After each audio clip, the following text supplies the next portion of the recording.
That lake wasn't just water, to me it was history. It was something my family built and protected long before anyone else showed up. I grew up learning how it worked, not just what you see on the surface, but everything underneath, balance the flow. The responsibility father used to say water doesn't forgive mistakes you respected, or it reminds you why you shouldered for years. Everything stayed the way it was supposed to be. Quiet morning, still water, nothing but wind and trees. It felt untouched, like the world hadn't reached it yet. Then one day I started hearing machines. At first it was distant, easy to ignore, but over time it got louder. Claws a rental, I couldn't ignore it anymore. Trees started disappearing across the lakeland was being cleared. Roads were forming where there used to be nothing. Ganned.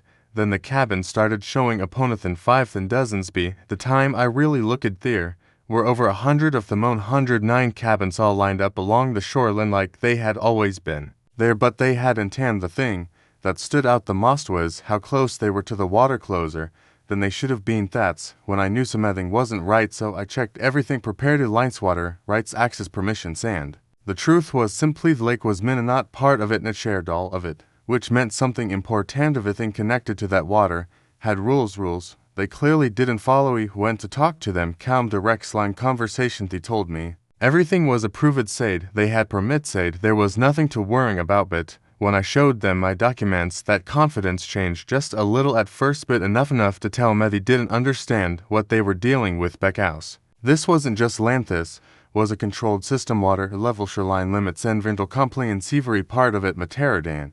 If one part is wrong, the whole thing becomes a problem. So I didn't argue, didn't push. You went back and I started looking deep. Harry walked the shoreline, measured distance, checked placements, net guess a measurator. Cabin told the same story, too close to tie, too careless. They didn't just bend the rules, they cross theme. So I documented everything. Fisperosmus. When you make a move, you don't rely on opinions, I rely on proof. Then I organized it, every detail clear, every point back at, and I went back to them, same office, same people.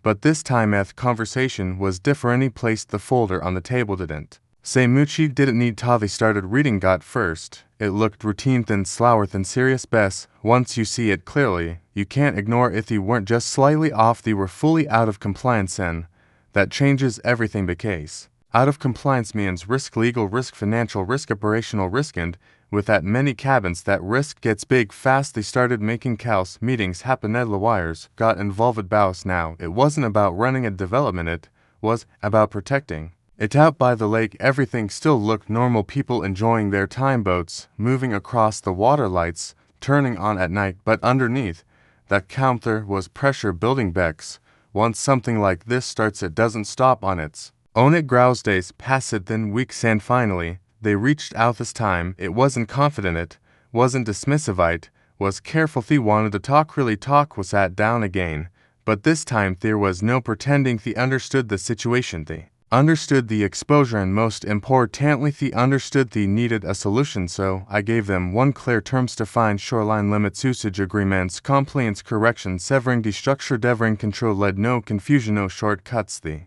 didn't like it, of course they did it, but they also knew they didn't have a better option. Backhouse the alternative as far as so they agreed on it quickly, but eventual ibis reality doesn't leave much room for negotiation. In the ends, lake stayed balanced, said system stayed protected, and those cabins they stayed, but not the way they started. No, everything had structure, everything had limits, everything had a cost, and that's the part people don't always understand. You can build fast, you can expand quickly, you can take risks, but if you ignore the foundation, it always catches up to you. Some people think control comes from building more, but real control comes from understanding what everything depends on, and in this case everything depended on the lake. So if you were in my position, would you have handled it the same way, and where are you watching from?